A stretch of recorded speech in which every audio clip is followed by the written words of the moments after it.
Welcome to Still Untitled, the Adam Savage Project. I'm Will. I'm here with Adam. I'm Adam. And Norm. Hi, Norm. We're all here in the cave. In the cave. We're not calling it the man cave anymore. Man cave is just it's too limiting, and also it has a sense of humor that's not my sense of humor. Like, men need to go to their that's You don't, silly. No hypercharged, turbocharged lawnmowers in the back or anything here. No, and it's not a cave in the sense of I'm a caveman. It's a cave in the sense of the Bat Cave. Yeah, those are two totally different things. They're at well, that was a literal cave in that sense. That's a literal cave, and if I could hollow out a literal cave for my shop, that's exactly what I would do. Well, just start digging. You have lots of time, right? Got the permits. Heinemann and I have talked about that. He's like, if I really had a choice, I would just go down. Well, where he is, he should just go back into the mountain. Yes, exactly. I mean, just hollow it out like the dwarves and hunt for Moria. mithril. We can go to Moria. Yeah, that worked out fine for them, right? Yeah. What could possibly go Oh, wrong? wait. So today we're going to talk about space. Space. The final frontier. Yeah. High fives. Yeah, good job all around. Thank you. Neil Armstrong died this weekend. It's very sad. It was sad, but it's a life worth celebrating. Is 100%. Yeah. He was the first man who walked on the moon, as we all know. Mm-hmm. But he was kind of but there was a bunch of good writing about it. The Economist on the Babbage blog had a great obituary. He was not one who sought the limelight. Exactly, that's it. Which is such an understatement. Yeah. Oh, absolutely. Yeah. He actively ran away from it. Yeah. I loved the fact that one of the facts I heard about him most recently was the interview he did with the accountants. He did a podcast with a bunch of accountants. Very selective in who he would interview with. And this is the reason is because I'm getting some of the details wrong. His father was an accountant. Oh. Or is it IRS or something like that? But it was a group that he identified with because it was his father's profession, and he decided to talk to those guys. And I thought, that's great. He is undoubtedly a hero, like one of the greatest heroes the world has ever known. But he was also one of the greatest nerds the world's ever known. Well, Yeah. He was the engineer. Yeah. Test pilot, fighter pilot, but an aeronautical engineer. Yeah, and there's a lot of we were talking about this earlier. There's a lot of back and forth on the photos. That it turns out there's almost no photos of him on the moon Because he was holding the camera. He was as a commander. He was the photographer. So all those photos you see with cover of Time magazine, right, of the spacesuit on the moon. That's Buzz. That's Buzz, and so are the footprints. But Well, you can see Neil in the reflection on the spacesuit. Yes, But the MTV shot, that's Buzz. right. The footprints are Buzz's footprints. I wonder if anyone, it's exactly something that John Knoll from ILM would totally do, is take that reflection of Neil Armstrong taking the picture and unfold it back to being... People have done that. Oh, they have. Of course. Of course. Yeah. Cool. Enhance.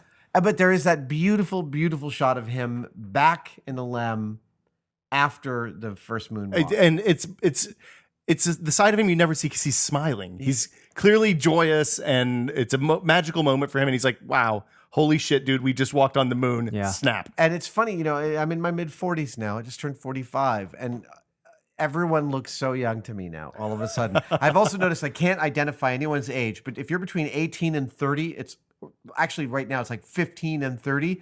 You're all one age as far as I'm concerned. I can't discern any. Well, but that's a sliding scale, because I have problems with anybody between about 10 and maybe 18 now. Right. So, maybe 22. They're all really Don't scary. trust anyone born in 1990. But in the when 90s. when you look at pictures of the astronauts, the Apollo astronauts during that program, there's a freshness to their. For two things stand out. One is that Jim Lovell looks so much like Kevin Costner, it's not even funny.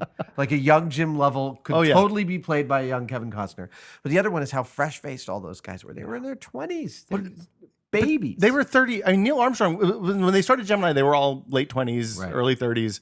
I think Neil Armstrong was 38 when they landed on the moon. He was that old. Yeah, I which did made not me feel realize good. that. Well, because he's 85. 82. 82 when he died. Okay. Swift burst of mental arithmetic. That was Right. 69 to 2013. Oh my goodness. 40, 50, 51, 2 Yeah, years. he was in his 30s. Okay. Yeah. Yeah. Somebody out there right now. But they were You still idiots. fresh-faced. And that photo you talked about where he's smiling, he has the Snoopy hat on, a little bit I hair didn't puff realize coming he was out. that old. He looks so Well, it was young and happy. carefree. Well, day. maybe stepping on the moon rejuvenized. Can you imagine?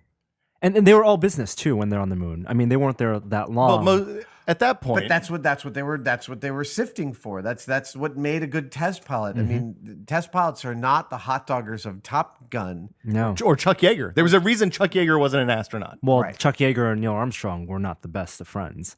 Oh, really? There was a rivalry. This I did not know. Yeah, both as test pilots, because General Chuck Yeager at the time, represented military test pilots, and Neil Armstrong was a civilian test pilot. Ah. A little bit of a rivalry. And Neil was part of what Chuck would refer to as the spam in a can program. That's what he called the space program. Right. You could fire a monkey. It doesn't matter. Yeah. Yeah. So do you remember the moon landing? I don't mean to age you I here. was 2 years old Okay. when the moon landing happened. 2 days after my second birthday. Oh. It's the 17th, right? 17th. 20th. 17th was when they launched. 5 days after my birthday. So I was old enough that the last couple of Apollo missions happened when I was an infant, basically. But the only thing I remember distinctly the Columbia taking Oh, I off totally remember that. with John Young in 1981 Yes. and The cast Crippen. of Star Trek at the launch. Exactly. Yeah. I didn't know what the cast of Star Trek was at the time. I don't think. But, yeah, They I had the totally- ridiculous 70s outfits. There was a great photo of them in front of the Enterprise shuttle, which never went to space. And I used to subscribe for years to National Geographic's kids magazine, which was World Magazine. Oh yeah, I got that. I had hundreds of copies of that, and that was extensively covered in that. I totally remember. That and Odyssey, the other one, which was I don't remember who published that. It was it was a kids magazine about space, basically. I moved right from World to Omni. Oh, okay. It's a good jump. It's a big jump. It's a big yeah. shift. But so and the other thing that happened this week was that we got to see that incredible interpolated footage of the Curiosity rover's descent From the to Marty Martian camera. surface. Yeah, the high resolution, crazy high resolution. Super beautiful. I've watched it like 10 times already. I find it so bizarre and amazing that I'm watching this like high quality video of us landing of a machine on another planet. It's- And every time you think that you've run out of interesting things to learn about the rover and where they are and what they're looking for, there's another crazy story, right? Like the fact that the tire treads on the rover are designed in a specific way so that they can look at the tracks and see how far the rover's traveled. So it's another way to calibrate the sensors versus the wheels. Right. I mean, so at this point, with the death of Neil Armstrong on Saturday, we're down to 8 men who've walked on the moon, 8 humans. Coincidentally, all white American males, but that was the way things were in the 60s. And at the same time, we're launching the most advanced rover we've ever sent to another planet. A 1-ton, essentially self kind of autonomous car driving around Mars. And at the same time, NASA's budget is under fire. Yeah. And this is a particular bailiwick of ours that we decry the state of American education. American corporations are feeling quite desperate and in need of engineers, and there are not enough American engineering school graduates to fill the jobs that they have. Companies like Boeing are having difficulty finding engineers that'll work there, and at the same time, every budget cut, the things that get cut out of budgets are shop class, science classes don't get the materials they need, and I'll even lump in auto shop and theater programs.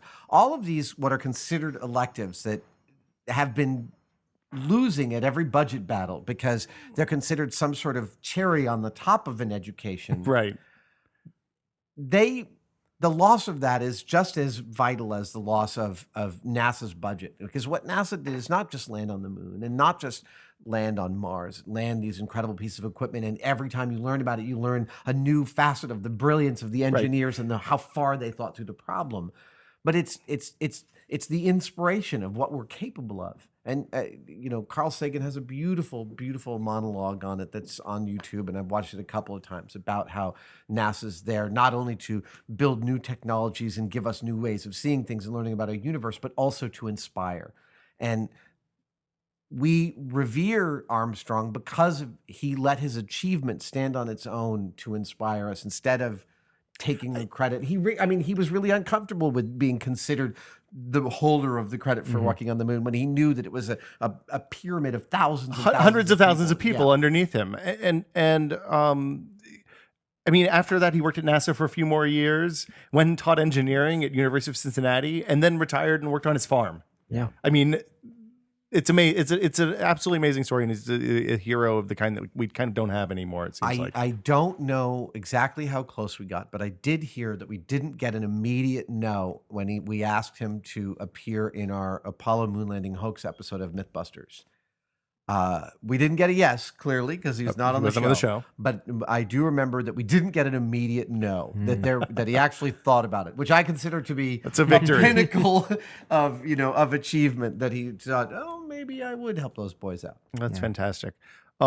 So right now, I think we spend half of a cent of every penny, yeah. dollar of American budget on NASA. At the time at the Apollo landings, it was 4 cents on the dollar.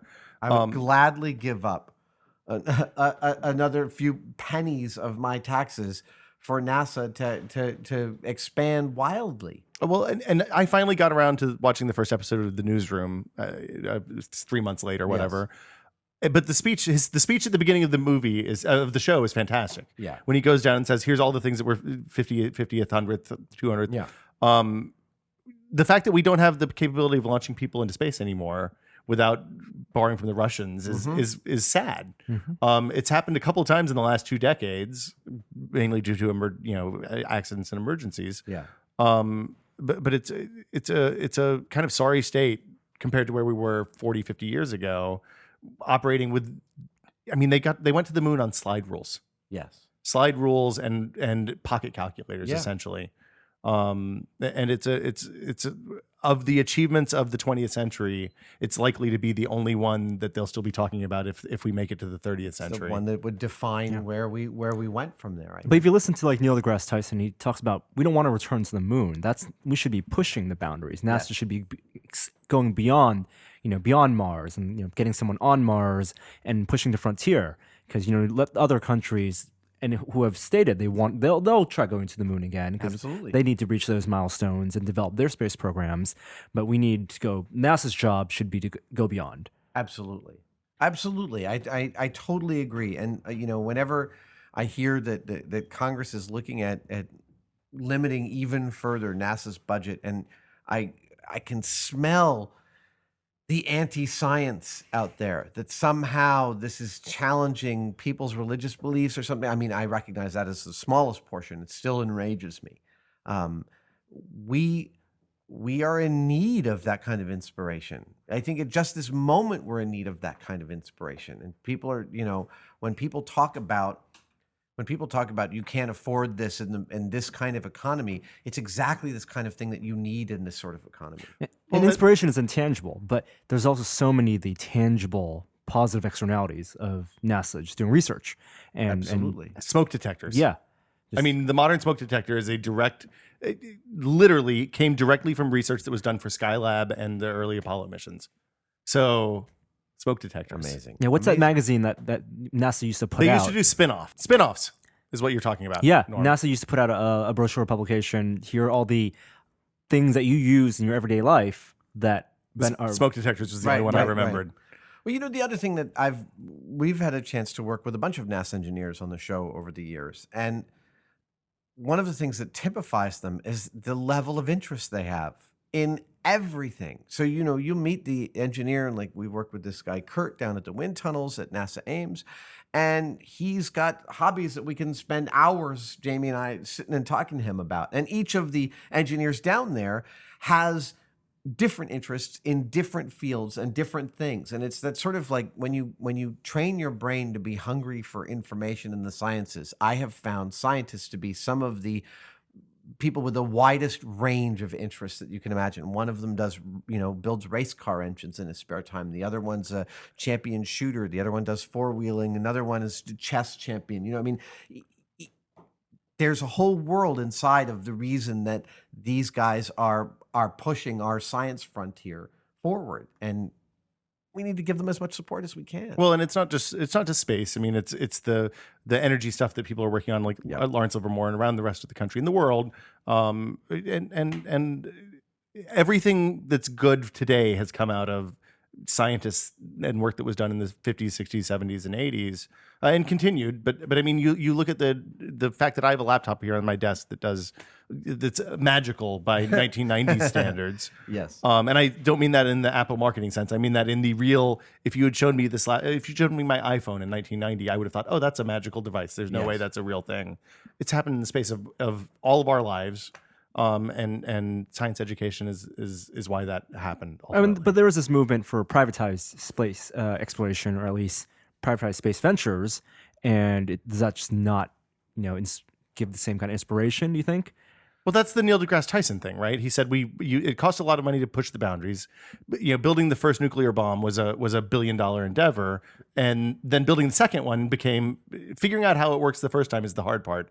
Replicating it, making it cheaper is something that the theory, I guess, is that private industry can do that. And the Dragon stuff has worked once so far. The docking with the ISS was very thrilling and very exciting. Yeah, there's totally a place for that, but there's also, I think, a cultural responsibility on our behalf to foment that inspiration and to be the seed of that inspiration. Well, and I mean, not to get really hyper political, but if we didn't spend as much money on military stuff, I mean, there's a massive amount of our federal budget that goes to military spending that has been, I don't want to say a negative source of, it's not helping the world in a lot of cases. There are plenty of places that we can also find savings and efficiencies and earmarks that are sucking on that budget that don't need to be, et cetera. Exactly. But that's a whole different conversation. Yeah. So yeah, Neil Armstrong. But today's generation too, like the kids. I mean, it's a cultural thing too, right?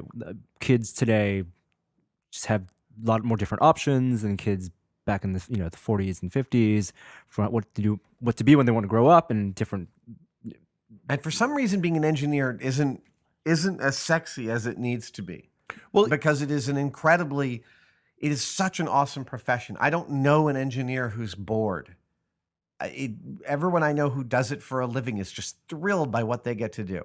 Well, and it's one of those things. I think that there's some. At least when I grew up, I went to school in the 80s and 90s, and the way we were taught science was the least interesting way to learn science in the world. Yep. We memorized a lot of facts, and it wasn't until I went to college and started asking why questions that anybody actually said, "Oh yeah, it came to me that all of this stuff is connected." Yeah. Physics and calculus. Like, instead of starting with Isaac Newton saying, "Hey, the calculus was invented to describe physics," we went through these completely separate branches of learning, right. And then you kind of had to put it together yourself. Yeah. And that applies to almost all of science education. If you start with the beginning and go forward, it makes so much more sense, and it's much more exciting, and it's much more fun to figure out how we develop this picture of the world that we have. Well, that was the subject of my TED Ed talk that I gave. Oh, the Aristophanes last talk. Thanksgiving. What's that? The Aristophanes one? Yeah, absolutely. Eratosthenes and Armand Fizeau, who calculated the speed of light in 1840. So I've been working on the Fizeau-Foucault mechanism. Yes. To replicating to see the speed of light. It is an incredibly complex piece of equipment. So have you come across, I was never able to figure out how large either Fizeau or Foucault's mechanism was. I assumed that it had 360 teeth. Mm-hmm. And so I assumed in order to be able to really see the beam, it had to be probably at least a meter in diameter. It has to be pretty big, and in order to focus the candle, which I assume is what they were using, some sort of candle power, something like that. Mantle or focused. Across 20 miles. So we should explain the experiment. They basically developed a mechanism, two mechanisms. So I'll go back to the beginning. Sorry. Is it... sorry, I'm trying to think. Galileo was one of the first scientists to posit that light may have an actual speed and not be instantaneous. This was a debate. He was the first scientist to come up with an idea for how to test that. And his test was pretty simple. Go work with an assistant with two louvered lamps. And he would lift the louvers on his lamp, and his assistant would lift theirs. And they would get their timing very precise. Clack, clack, clack, clack, clack, clack. And they would get it super precise. And then they stood on hilltops, like a couple of miles distant, and did the same thing. And Galileo's assumption was that if light had a discrete speed, he would notice a delay in his assistant's louver. Now, light does have a speed, as we now know, but he did not. Its speed is way too fast to discern with a test like that.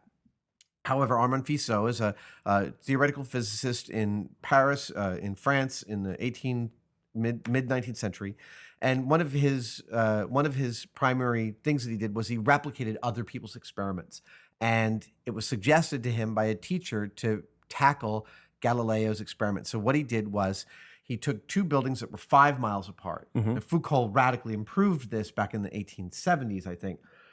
But he took two hillsides 5 miles apart, and he shone a light through a toothed wheel in one building that was reflected back to him from a mirror in the building 5 miles away. Right. So now if we pause everything so they're stationary, we're looking through two parts of a tooth. We're looking through a notch in a tooth. And we're looking at a reflection in a building 5 miles away. So we know that the beam of light we're looking at is going through the tooth, coming back from the mirror, and coming back through the same tooth. Now, as you spin this wheel up, if light doesn't have a speed, you are always going to see the light moving you're always going to see that light being interrupted by the tooth at the same rate. But if light has a speed, as you start to spin the wheel up faster, you'll start to notice a moire effect. And this is what Fizeau noticed, is that it actually looked like someone was closing a door on his light. What that closing of the door actually was the light beam not making it back fast enough to go through the same tooth. All of a sudden, it's hitting half of the next tooth over that's spinning into its way. And so the moment the light became fully occluded, he knew he had moved one whole tooth's width of the light beam. And by knowing the distance exactly between the two buildings and knowing the speed that his wheel was traveling and the size of the cogs, he was able to calculate the speed of light to within, I think, about 1%. Yeah, of the modern what we can tell with modern instrumentation. Of what we now know it is. Foucault replicated the experiment with two buildings 20 miles apart, much better optics, much better light beams. And in fact, it took 10 years just for the U.S. Geological Survey to figure out how far apart his two experimental buildings were to the 10th of an inch. I mean, 10 years of doing topographical mapping to figure out exactly how far apart those buildings were. But this is illustrative of the same idea. This is an experiment that you can replicate in a high school physics lab with apparatus that they have in the lab generally. Fizeau had not. I have a far more advanced shop at my disposal than Fizeau had at his disposal. Yeah, and it's amazing to me that kind of discovery that someone can think through the thought experiment and construct that. It's something I've always wanted to see. So have you found any pictures of the mechanism? I found a lot of drawings, but I haven't found pictures. Yeah, me too. I really tried to find. It's got to be in a museum someplace, right? I figure it's got to be in a museum in France, right? Or in. I know that Foucault's originally two buildings might still be up in Washington State where he did his experiment. And Foucault, we're talking about, is the famous Foucault of Foucault's pendulum. Oh, okay, in the American History Museum. Oh, I didn't know that. Yeah, that's interesting. Okay, so space. Science, inspiration. Yeah, learn science. It's good. Hey, we're taking questions too. Oh, yes. So if you have questions for Adam, or I guess for Norman and I, but you can get us much more easily than Adam. The email address is podcast@tested.com. If you want to send written questions, that's cool. We will read them dramatically. If you want to send audio recordings of questions, that's even better. We will also play them and then answer them. Yes. So your voice will be on the podcast, and we will do a question episode, probably not too soon, but in a few months, I would say. And check the site for specific instructions on how to process your questions. So it sounds good. Yeah, we'll post a how-to or something. So for Adam and Norm, thank you guys as always. This is fun. See you next time. See ya. Bye.